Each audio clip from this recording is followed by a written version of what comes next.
Labas rytas. Jūs žiūrite laidą apie ūkį ir bites. Darbas turi patikti ir teikti malonumą. Įsitikinę Vaivadiškiuose ūkininkaujantys Žibutė ir Sigitas Razvadauskai. Ūkininkai niekad nesivaikė didelių pinigų, negalvojo vien tik apie pelną, o tai, kas buvo sunku, stengėsi užmiršti. Pasak vienų didžiausių Vilniaus apskrities ūkininkų, viskas ateina savaime ir neskubinant įvykių. Sėdžiu aš kadaise fermai ir galvoju, o kad tai būtų mano ūkis. Svajonės pildosi. Sigito ir Žibutės Razvadauskų svajonė gyventi ir ūkininkauti kaime išsipildė su kaupu. Ukmergės rajone Vaivadiškių kaime stovi šiuolaikiška ferma, kurioje auga beveik 500 karvių ir prieauglio, o robotizuotas ūkis žavi ne tik vietos ūkininkus, bet ir svečius iš užsienio šalių. Einam į ganyklą šaltą rudenio vakarą, nešamės pusę bitonėlio pieno ir galvojam, bet jeigu mes einam pas vieną karvę, tai galim nueiti ir pas dvi. Netikėtai išsiplėtėm iki to, kad turim dabar tokias ir moderniai, ir technologijos visos naujausios įdiegtos ir iš tikrųjų to nesvajojom, to negalvojom. Mums pavyko nupirkti ir fermą, nes jinai buvo tokia aplaupyta, be nieko ir tokia lengva svajonė. Aš jau tada turėjau, kaip fermas vedėjai, dirbau. Dar tuo laiku mes čia 11 karvių laikėm. Ir galvoju, sakau, jeigu ta ferma pakėlus. Jauni, energingi, visko norintis, visko trokštantis, norintis gyvenime kažką tai turėti. Tai kad kaip nori kažką tai turėti, tada reikia kažkaip tai turėti. O tada taip nusprendėm, kad pas mums nėra neįmanomų dalyko. Ir einam iš lėto, neskubėdami, žingsnelis po žingsnelio. Jauni ir energingi ūkininkai įsisuko į darbus. Patys karvės melžė, abu tvėrė tvoras, ruošė pašarus. Trūko technikos, pastatų ir, žinoma, pinigų. Per 15 ūkininkavimo metų Razvadauskai pasinaudojo visą galimą valstybės ir ES teikiamą paramą, kurios dėka ūkis tapo vienu moderniausių Vilniaus apskrityje. Per paramas pavyko šitą fermą pastatyti, įrengti šitą fermą. Šiai dienai aš techniką 100% apsirūpinęs, pastatėm naują mėšlydę, įsibetonavom kiemą, apie 1,3 ar 1,4 milijono mes gavom paramos atgal. Žodžiu, tai skaitau tikrai labai svari parama. Pagal Lietuvos kaimo plėtros 2007-2013 metų programos priemonę Žemės ūkio valdų modernizavimas supaprastintąją tvarką, kur skiriama paramos suma neviršija 130 000 litų, Razvadauskai pasinaudojo net 4 kartus. Ūkininkai įsigijo traktorių, lėkštinį kultivatorių, žolės rinktuvą, kitokios ūkyje reikalingos technikos. Paramos tai yra labai didelis pagalbininkas ir be paramų tiek nebūtume pasiekę tikrai. Nes naudojamės viskuo, kuo įmanoma, pasiėmėm maksimaliai. Šiaip ūkininkas turėtų būti, kaip tam užrašė, ūkininkas, brūkšnelis, verslininkas. Jeigu tu toj vietai nebūsi verslininkas, būsi tik ūkininkas, tu dirbsi pro šalį. Kol ūkininkas neskaičiuos, kokią gauna grąžą, tai iš tikrųjų šitam versle bus sunku išsilaikyti. Sigitas ir Žibutė vieni stambiausių ūkininkų ne tik Ukmergės rajone, bet ir Vilniaus apskrityje. Šiandien Razvadauskų ūkyje daugiau nei iš 220 karvių kasdien primelžiama po 4 tonas pieno, kuris parduodamas kooperatyvui Pienas LT. Čia mano yra iš tikrųjų Lietuvos juodmargės, žalmargės. Aš jokių užsienietiškų karvių nepirkau. Jo šiek tiek pieno mažiau duoda negu Holšteinai. Bet aš neturiu rūpesčių didelių. Jos sėklinasi gerai. Mėsininkai perka puikiai, vienu žodžiu, džiaugiasi, kad jos raumeningos, vienu žodžiu, ir kainą gerą gauni, sakykime. Aš tokį vidurinį variantą pasirinkau. Ir dar vienas dalykas, pas mane nėra tikslo melžti ten 9 000, 11 000 iš karvės. Aš stengiuosi, kad ta karvė ilgiau išgyventų. O pieno melžiant 20 litrų iš karvės galima labai puikiai gyventi. Tik tai reikia skaičiuoti. Pati didžiausia naujovė Razvadauskų ūkyje neseniai pirkti 2 karvių melžimo robotai ir automatinis pašarų pristumtuvas. Ši investicija ūkininkams atsiėjo beveik 1 000 000 litų.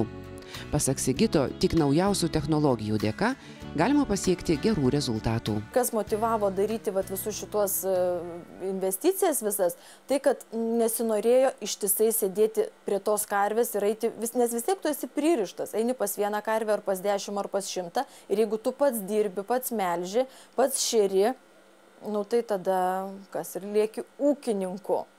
O kaip vyras sakė, ūkininkas brūkšnelis verslininkas, tai tada turi pradėti galvoti, kad kažkas tai turėtų daryti. Matėm pastatyti 2 robotus, nes iš tikrųjų, kiek mums teko domėtis apie juos, iš tikrųjų girdėjom labai daug gerų atsiliepimų. Šiai dienai mes jau su tais robotais dirbam panašiai, jau greitai bus 3 mėnesiai. Mes tam šone robotinės karvės, šitam turim, kur melžiasi aikšteliai. Čia aš pamiršau, kas yra rūpesčiai. Čia, kai buvo problema, taip ir yra. Ir kai pabandai sudėlioti pliusus ir minusus, ir kokią naudą duoda robotas, ir ta visa gaunama informacija, ir ką mes turime aikšteliai, tai nesulyginami dalykai. Šiandien Lietuvoje yra apie 7 turbūt ūkiai, kuriuose yra būtent melžiama automatizuotai. Kai karvė užeina, šitą robotas ją atpažįsta, tada ranka privažiuoja, nuvalo spenius, paruošia melžimui ir po to šitie šepetėliai grįžta atgal ir tada robotas privažiuoja, nuskanuoja tešmenį, kad jisai rastų, kur uždėti melžiklius ir jisai po to uždeda. Ir tas procesas vyksta tol, kol neišmelžiami visi ketvirčiai. Ir tada, kada jisai nuima,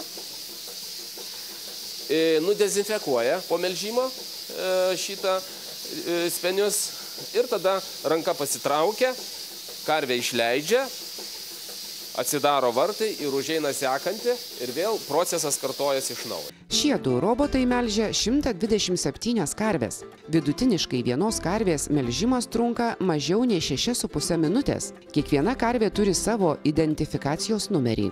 Melžimo metu gyvulį nuskenuoja speciali kamera, o kompiuteryje pateikiami duomenys apie pieno sudėtį, primilžį, kiekį ir laiką, sveikatos būklę, rują, tikslų sėklinimo laiką ir kitokią ūkininkui svarbią informaciją. Aš pradžioj turėjau tikrai didelį stresą, nes aš čia daug ko nesupratau. Ką žinau, kad čia reiškia, bent jau būtų lietuviškai.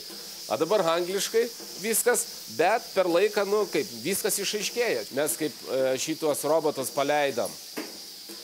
O siaubė galvojau, tokius milijonus sumokėjau, dabar tą ranką suspardys, sudaužys, o ką jo čia nedarė, bandė iššokti per viršų, bet nepavyko, buvo tokių karvių. Ta ranka daužė, spardė, jau sakiau, viskas bus, nieko nepadarė, nei sudaužė, nei sulaužė, ką nors, nieko. Tai karvė melžiasi apie 3 kartus, dar netgi daugiau kartų, tas skatina pieno gamybą. Ir jinai mielai nori eina melžtis, nes ten gauna kombinuotus pašarus, visą kitą gauna prie pašarų stalo. Šiandien Razvadauskų fermoje dirba 6 darbininkai. Tačiau, kaip juokauja fermos šeimininkai, dar vienas geras, patikimas ir sąžiningas pagalbininkas tikrai nepakenks. Keletą mėnesių po fermą zuja mažas automatinis pašarų pristumtuvas. Šio roboto darbas gyvulius skatina judėti, todėl jie net 7–9% suėda daugiau sausų pašarų. Karvės labai mėgsta tikslumą, kad būtų tiksliai tuo pačiu laiku. Jisai važiuoja tiksliai kas valandą, jis važiuoja dieną naktį, karvių suėdamumus pagerėja, padidėja, išmilžiai šiek tiek pakylo. Per kokią pusę metų jis jau bus atsipirkęs. Man kada šerikai kada ir sako, kad tu melžimo robotus pastatėjai, ai tai čia mums žinai, nieko tokio, čia niekas čia labai nepasikeitė, bet sako, kad pastatėjai, šitas pristumėjas atsirado, tai sako, tai jis mūsų draugelis, jis mūsų pagalbininkas, kaip jis gerai dirba ir mums laisviau, ir mes, sakykime, kitų darbų galim nudirbti ir galim ir pastovėti, ir pakalbėti, ir taip toliau, ir taip toliau. Šitas robotas man dar tiksliau skaičiuoja kombinuotus pašarus kiekvienai karvei. Aš pats potiksliai skaičiavau, bet jisai man dar tiksliau išskaičiavo ir jis man pelno maržą pakėlė taip ženkliai. 75 ūkininkų karvės melžiamos linijinėje melžimo aikštelėje. Viena melžėja karvės pamelžia per 1,5 valandos. Pasak Sigito, greitai ir čia bus įdarbinti robotai. Didelį dėmesį ūkininkai skiria karvių geroviai. Jų gulėjimo vietos ir vaikščiojimo takai iškloti guminiais kilimėliais. Dalis vaikščiojimo takų specialiais kilimėliais su abrazyvu. Turiu tokių svajonių, kad tą ūkį robotizuoti maksimaliai. Nes žmogiškasis faktorius jisai buvo ir bus, o aš kaip ir minėjau, karvė mėgsta tikslumą. Jeigu jinai bus labai laiku melžiama, laiku pašerta, niekas ant jos nešauks, jinai bus laisviai tokioj, ką norės tą darys, tai iš to tik tai mes turėsim naudą. Mes mėgstam kokybiškus daiktus.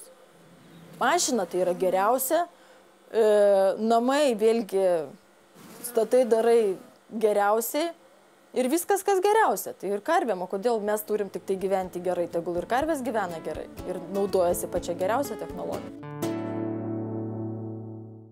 Nors Razvadauskai teigia, kad į priekį skubėjo lėtai, o visi, kas tik juos pažįsta, vadina eksperimentuotojais. Žinant tvirtus ūkininkų charakterius, nesunku patikėti, kad greitai savo ūkį galės prižiūrėti atostogaudami, kad ir Kretos saloje.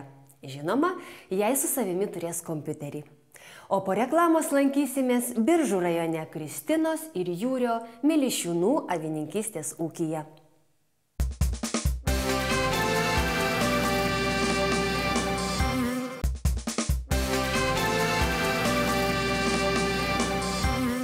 Šaltuoju metų laiku dauguma gyvulių augintojų savo bandas suginė į tvartus. Taigi atrodytų viskas labai paprasta. Ganyti nereikia, saugoti irgi. Tik pašaro tenka paduoti. Tačiau avių augintojams dabar neramios dienos. Pats ėriavimosi įkarštis. Tenka ne tik dažniau gyvuliukus aplankyti, bet kartais ir tvarte pernakvoti. Kaip su 4 skirtingų veislių avių bandomis sekasi tvarkytis ūkininkų Milišiūnų šeimynai, mūsų žurnalistų parengtame reportaže.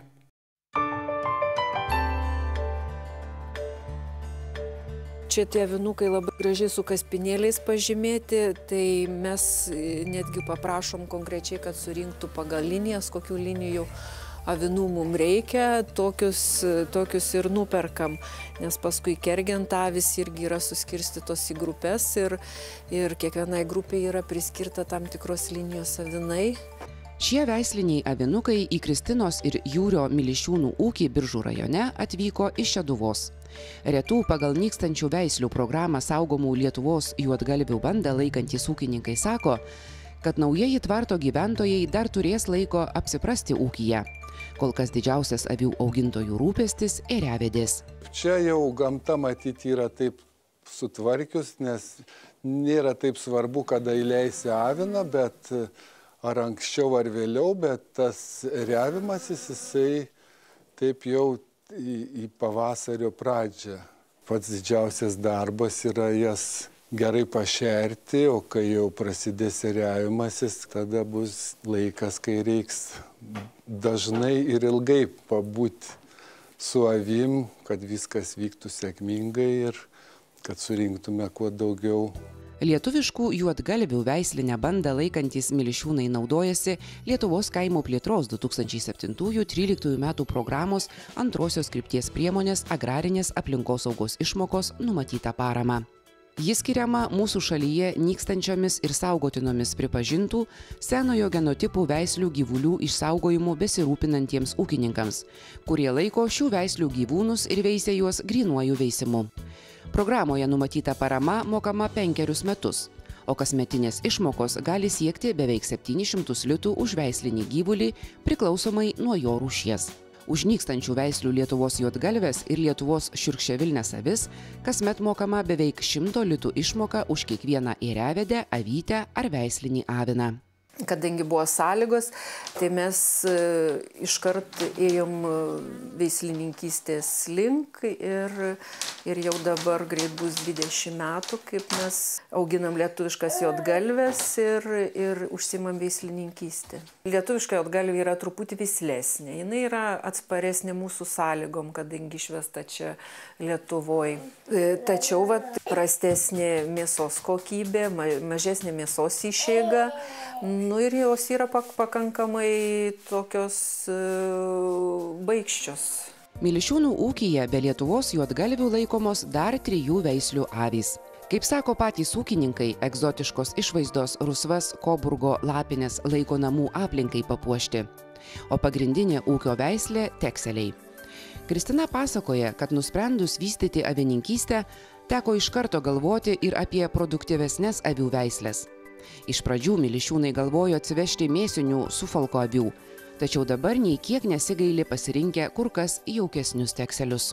Ir aš pastebėjau, ir kiti ūkininkai pastebi, vienos iš ramiausių veislių, einant kad ir per gardą jos, kitos veislės nuo tavęs bėga, pasitraukia, o tekselį nori praeiti, reikia pastumti. Dabar, kai pagalvojam, jeigu reikėtų atsisakyti kurios veislės, tai kol kas nėra tos veislės, kurią galėtume išbraukti. Šiaip ko gero, jeigu jau nebūtų remiama pagal retas veislės lietuviška juodgalvė, tai ko gero būtų pirmas sąraše atsisakyti. Nes pagal charakterį ir pagal mėsinės savybės visgi tekseliai lenkia. Paklausa šitų avių labai didžiulė yra. Jau su žmona pasitarėm, sakom, paliksim dalį avyčių savo, bet ateina vasara. Atsiranda žmonių, kurie išsiprašo arba kainą pakelia, kad tik tai gauti įsigyti šios veislės avių.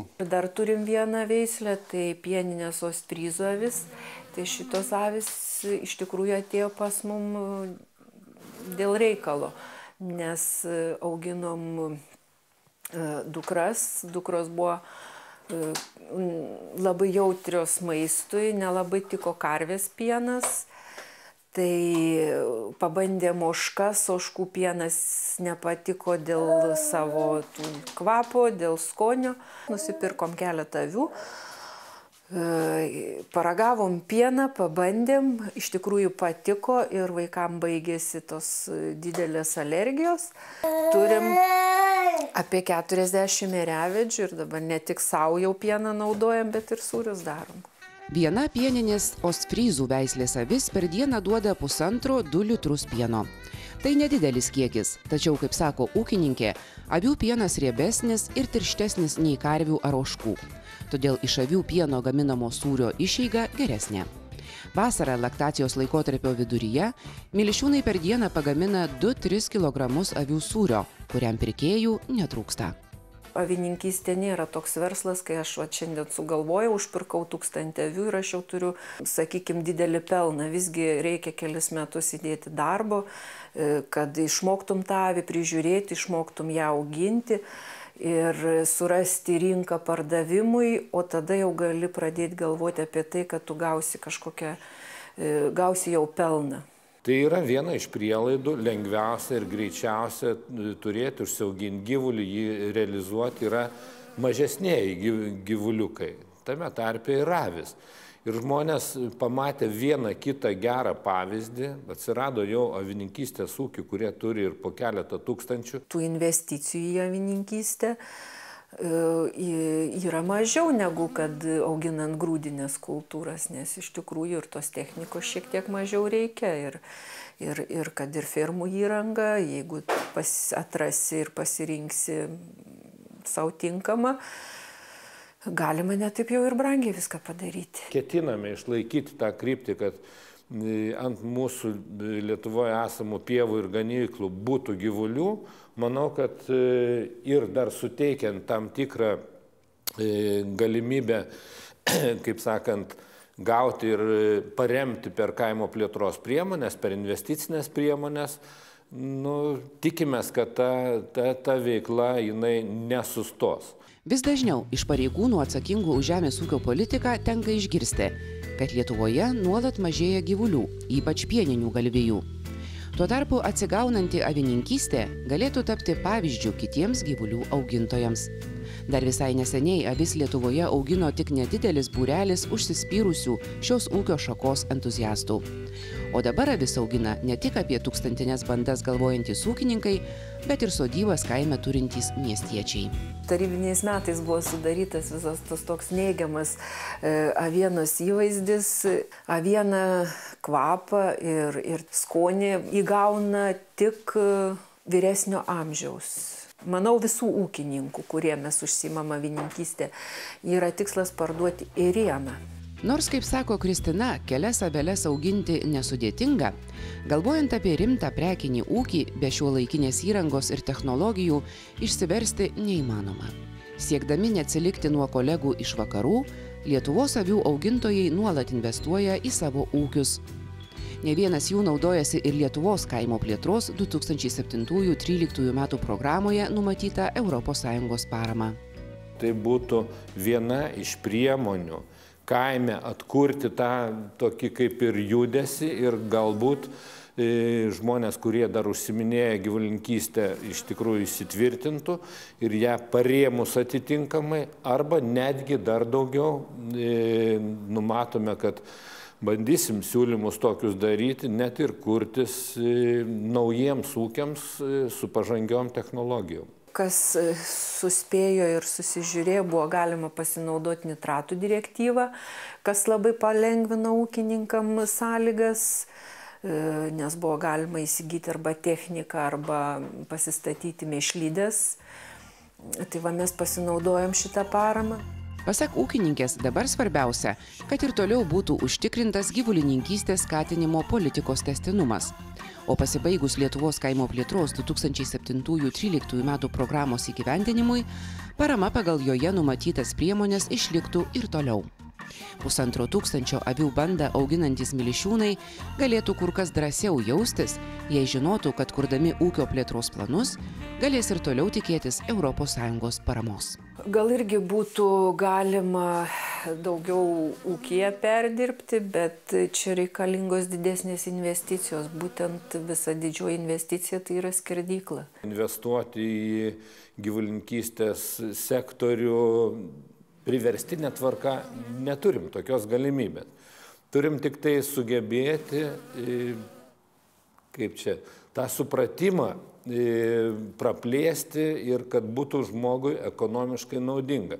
Ateinančiam finansiniam laikotarpiu kaimo plėtros priemonėse numatom, kad tikrai gyvulininkystės srities veiklai tikrai bus prioritetai suteikti. Dar visai neseniai buvęs gajus mitas apie neskanę avieną grimsta užmarštin. Tai rodo ne tik išaugusi avienos ir jos gaminių paklausa, bet ir vis gausėjantis avių augintojų būrys. Todėl norisi tikėti, kad gyvulininkystėje neabejingi ūkininkai sugebės įtikinti savo kolegas ir po kelių metų galėsime džiaugtis ne tik avininkystės, bet ir pieninės bei mėsinės galvijininkystės atsigavimu. Tiek paruošėme šiam rytui, susitiksime lygiai po savaitės, sekmadienį 9:30 per LNK. Laidos kartojimo žiūrėkite lnk.lt video galerijoje LNK Go. Likite sveiki. Europa investuoja į kaimo vietovės. Projektą remia Europos žemės ūkio fondas kaimo plėtrai ir Lietuvos Respublikos žemės ūkio ministerija.